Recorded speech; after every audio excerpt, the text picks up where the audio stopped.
Hello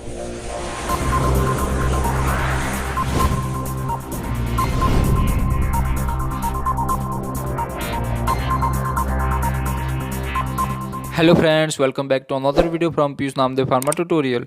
In this video lecture we are going to talk about part 2 endocrine gland and then today we are discuss about the pituitary gland. So हम लोगों ने देखा था कि last video lecture में हमने endocrine gland के part 1 में बात की थी। अगर आपने वो वीडियो नहीं देखा है तो आप प्लेलिस्ट में जाकर देख सकते हैं, अदरवाइज़ लिंक डिस्क्रिप्शन में दे रखा है। आप उस लिंक पर क्लिक करके फर्स्ट वीडियो लेक्चर को देख सकते हैं। मैंने आपको उस वीडियो लेक्चर में बताया था कि एंडोक्राइन ग्लैंड होते क्या है और एक्सोक्राइन ग्लैंड होते क्या है और उनमें क्या डिफरेंस होता है और एंजाइम और हार्मोन क्या होते हैं। हमने इस पर कंप्लीट डिस्कस किया था। अब हम पार्ट 2 में आए हैं कि जितनी भी ग्लैंड होती है उन एंडोक्राइन ग्लैंड का सिस्टम क्या होता है। तो फ्रेंड्स, जितने भी नोट्स होंगे उनको आप पढ़ते जाइएगा और स्क्रीनशॉट लेते जाइएगा। तो फ्रेंड्स, इस बार आपको नोट्स बनाने में मेहनत नहीं करनी होगी क्योंकि इस वीडियो में आपको बने बनाए नोट्स अवेलेबल हो जाएंगे। तो एंडोक्राइन ग्लैंड क्या होता है, मैंने ऑलरेडी बताया था कि जो डक्टलेस होता है, जो अपने सीक्रेशन को कहाँ पे छोड़ता है, ब्लड में, और कहाँ पहुँचता है, target side through the blood. और बेसिकली इनको हम क्या बोलते हैं, हार्मोन्स बोलते हैं। Those gland which secretes their chemical and reach into the target side through the blood, they not have duct, so they are ductless gland and chemical name is called hormone। और हमने बताया था कि कई different type की gland होते हैं, like pituitary gland, thyroid gland, parathyroid gland, adrenal gland and pancreas and last is thymus. ये सारी इंपॉर्टेंट ग्लैंड है जो आपको सिलेबस में पढ़ना है, जिसमें सबसे ज़्यादा important pituitary gland, thyroid gland और एड्रिनल ग्लैंड है। ये तीन ग्लैंड बहुत ज़्यादा इम्पोर्टेंट है जो हर साल आपके डी फार्म और बी फार्म के एग्ज़ाम में ज़रूर पूछे जाते हैं। ठीक है फ्रेंड्स, तो स्टार्ट करते हैं। सबसे पहले पिट्यूटरी ग्लैंड। तो पिट्यूटरी ग्लैंड आप ये समझिए कि होता कहाँ पे है, उसकी पूरी नोट्स अवेलेबल है, आप स्क्रीनशॉट लेके इसको बना लीजिएगा। हमारा जो स्कल होता है उस स्कल में एक स्फेनॉइड बोन पाया जाता है। उस स्फेनॉइड बोन में एक डिप्रेशन होता है जिस डिप्रेशन का नाम होता है सेला टर्सिका। उसमें एक डिप्रेशन होता है जिसका नाम होता है सेला टर्सिका। उस सेला टर्सिका के अंदर एक मटर के दाने के समान एक स्ट्रक्चर होता है। उस मटर जैसे स्ट्रक्चर को हम लोग बोलते हैं पिट्यूटरी ग्लैंड। और पिट्यूटरी ग्लैंड जिस चीज़ से लटका होता है उसे हम इन्फंडिबुलम बोलते हैं। इस पूरे स्ट्रक्चर को आप लोगों ने ऑलरेडी डिस्कस किया होगा कि ये बहुत आसान सा स्ट्रक्चर है। अब पिट्यूटरी ग्लैंड का जो स्ट्रक्चर है उसे 3 पार्ट में डिवाइड किया गया है। First anterior pituitary, second median pituitary, third posterior pituitary. आप यूँ समझिए कि मान लीजिए कि हमारा मटर के दाने के समान पिट्यूटरी ग्लैंड है, इसको 3 भाग में डिवाइड किया गया है। ये वाला हमारा एंटीरियर पिट्यूटरी, बीच वाला मीडियन पिट्यूटरी और लास्ट वाला पोस्टीरियर पिट्यूटरी। तो एंटीरियर को बोलते हैं एडिनो हाइपोफाइसिस, मीडियन को बोलते हैं मीजो हाइपोफाइसिस और पोस्टीरियर को बोलते हैं न्यूरो हाइपोफाइसिस। ये इसके तीनों पार्ट होते हैं और इन तीनों पार्ट से अलग अलग हार्मोन निकलते हैं। तो चलिए आगे हम देखते हैं कि एंटीरियर, मीडियन और पोस्टीरियर पिट्यूटरी से कौन कौन से हार्मोन निकलते हैं। एंटीरियर पिट्यूटरी से कुल हार्मोन निकलते हैं 6: growth hormone, prolactin, thyroid stimulating hormone TSH, adrenocorticotropin hormone ACTH, follicle stimulating hormone FSH, luteinizing hormone LH। Median से आपका निकलता है MSH यानी मिलेनोसाइट स्टिमुलेटिंग हार्मोन और पोस्टीरियर से निकलता है वेसोप्रेसिन या इसी को हम ADH भी बोलते हैं यानी एंटी डायूरेटिक हार्मोन, और दूसरा है ऑक्सीटोसिन। अब इन सब हार्मोन के बारे में हमको थोड़ा थोड़ा सा पढ़ना है कि ये होता क्या है। तो स्टार्ट करते हैं फ्रेंड्स। सबसे पहले एंटीरियर पिट्यूटरी से निकलने वाले ग्रोथ हार्मोन की हम बात करेंगे। ग्रोथ हार्मोन को एक और नाम से जाना जाता है जो सोमेटोस्टैटिन कहते हैं। ठीक है, ये आप देखिए इसमें पूरा लिखा हुआ है। Action of growth hormone, stimulating of growth of bones, cartilage and connective tissue. Somatomerins are synthesized in the liver in response to stimulation by the GH। ये सोमेटोमेरिन सिंथेसाइज होता है ग्रोथ हार्मोन का। ये क्या काम करता है, हमारे बॉडी का जो ग्रोथ और डेवलपमेंट होता है, लाइक कोई बच्चा बड़ा होता है, बड़े होने पर उसकी मसल पावर बढ़ती है, बोन्स बढ़ती है, वो सारा ग्रोथ हार्मोन के कारण होता है। The effect of GH on skeletal growth are mediated by the somatomedins. आगे हम देखते हैं कि ग्रोथ हार्मोन और कैसे कैसे काम करते हैं। Effect on protein and mineral metabolism. On protein metabolism, on mineral metabolism. It mean growth hormone protein metabolism को इंक्रीज करते हैं, मिनरल मेटाबॉलिज्म को इंक्रीज करते हैं और डिक्रीज करते हैं sodium, potassium, calcium and phosphorus excretion from kidney. मतलब कुल मिला के बॉडी में वो सप्लीमेंट की मात्रा को बढ़ाते हैं जो किसी भी बॉडी के ग्रोथ के लिए बहुत ही इम्पोर्टेंट होता है। अब आगे हम देखते हैं कि ग्रोथ हार्मोन का नेक्स्ट एक्शन क्या होता है। तो effect on carbohydrate and fat metabolism, कि ये हमारी बॉडी में कार्बोहाइड्रेट मेटाबॉलिज्म और फैट मेटाबॉलिज्म इन सब को इंक्रीज करता है। और आगे हम बात करते हैं कि ग्रोथ हार्मोन का कंट्रोल कैसे होता है। कंट्रोल ऑफ ग्रोथ हार्मोन, इसमें आपके दो हार्मोन होते हैं, फर्स्ट GH-RH हार्मोन और सेकंड इज GH-IH हार्मोन। ये दो हार्मोन होते हैं हमारी बॉडी में, ग्रोथ हार्मोन रिलीजिंग हार्मोन और ग्रोथ हार्मोन इनहिबिटिंग हार्मोन। ये दो हार्मोन होते हैं जो टाइम टाइम पे ग्रोथ हार्मोन के रिलीज को घटाते भी है और बढ़ाते भी है। इसका रेगुलेशन करते हैं, क्योंकि ज़्यादा हार्मोन का निकलना वो भी बीमारी है और कम हार्मोन का निकलना वो भी बीमारी है। और किसी भी हार्मोन का ज़्यादा निकलना हाइपर सिक्रीशन और कम निकलना हाइपो सिक्रीशन कहलाता है। ये दो वर्ड बहुत ही ज़्यादा इम्पोर्टेंट है, हाइपर सिक्रीशन और हाइपो सिक्रीशन। हाइपर का मतलब ज़्यादा, हाइपो का मतलब कम। अब नेक्स्ट हम डिजीज़ के बारे में जानेंगे। Disease related to growth hormone. अगर मान लीजिए कि हाइपर सिक्रीशन हो जाए, यानी कि आपका जो ग्रोथ हार्मोन है वो ज़्यादा निकलने लगे, तो शरीर में एक बीमारी होती है जिसे बोलते हैं जियांटिज्म, जिसे हिंदी में कहा जाता है भीमकाय। जैसे आप ग्रेट खली को जानते हैं, तो ग्रेट खली का शरीर बहुत बड़ा है, उसका बहुत ज़्यादा भारी वेट है, करीब 160 किलोग्राम का वज़न है, 7 फीट 3 इंच की उसकी हाइट है। तो हाइट बहुत ज़्यादा है और वेट भी बहुत ज़्यादा है, तो उसे जियांटिज्म बोलते हैं। आपके शरीर की बॉडी बहुत बड़ी हो जाएगी, मसल्स बहुत बड़े हो जाएंगे, तो कुल मिलाकर शरीर बहुत भारी भरकम होने लगेगा अगर ग्रोथ हार्मोन ज़्यादा निकल गया तो, ठीक है। और इसके साथ एक और बीमारी होती है जिसका नाम है एक्रोमेगैली। एक्रोमेगैली क्या होती है कि उसका जो शरीर होता है वो एक आदि मानव की तरह हो जाता है। आईब्रो जो होती है वो चढ़ जाती है, चेहरा लंबा हो जाता है, लिप्स मोटे हो जाते हैं, नोज बाहर निकल आ जाती है और थिक हो जाती है, आंखें बाहर निकल आती है।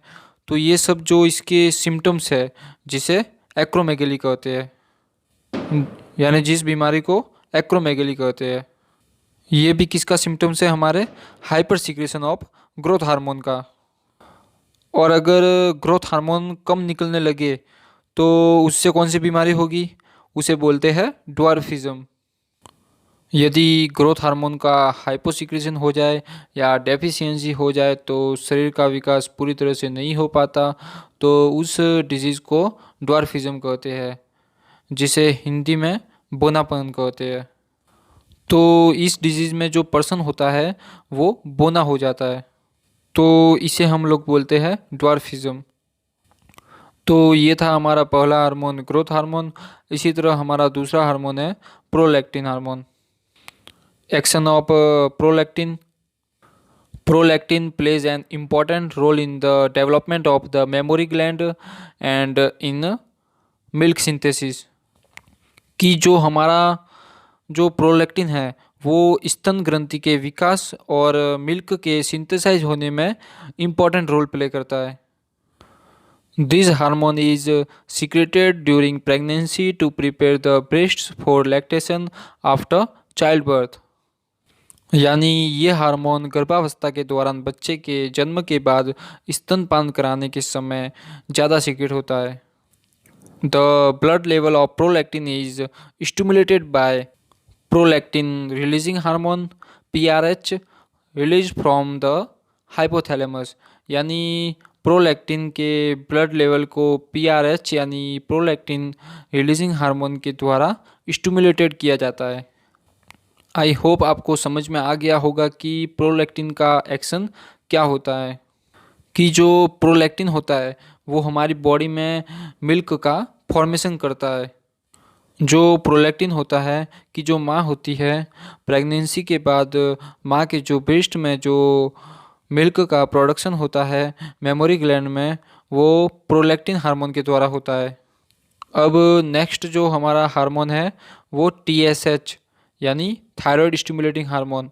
The release of this hormone is stimulated by thyrotropin releasing hormone TRH from the hypothalamus. इसका मतलब ये हार्मोन TRH यानी थायरोट्रोपिन रिलीजिंग हार्मोन के द्वारा स्टिमुलेट होता है। और कहाँ से होता है? From the hypothalamus.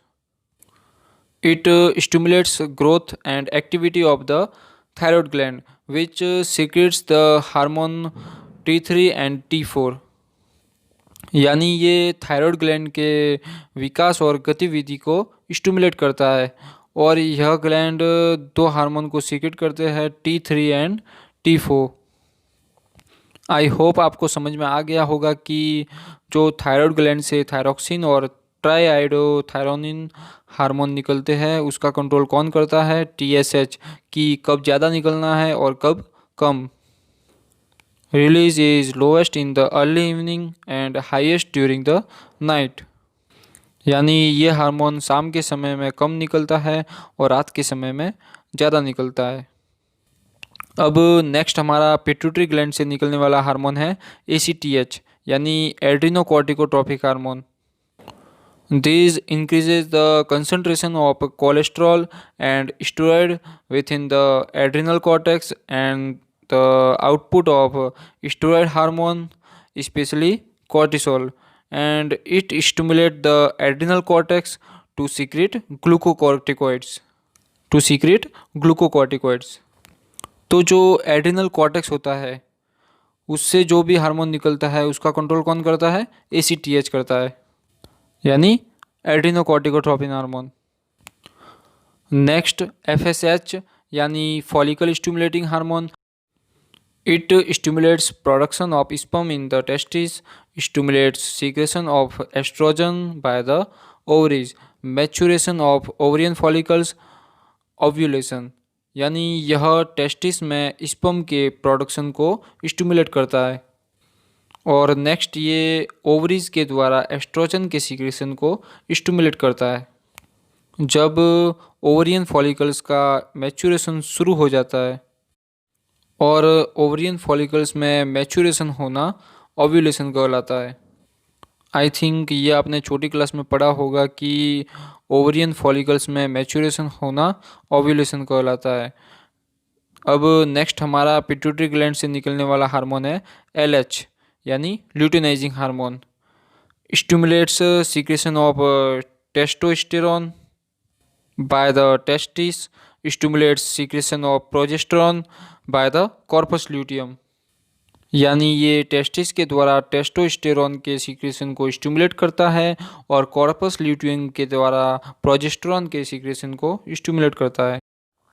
I hope आपको समझ में आ गया होगा कि ये टेस्टिस के द्वारा टेस्टोस्टेरोन के सीक्रेशन को स्टिमुलेट करता है और कॉर्पस ल्यूटियम के द्वारा प्रोजेस्टेरोन के सीक्रेशन को स्टिमुलेट करता है।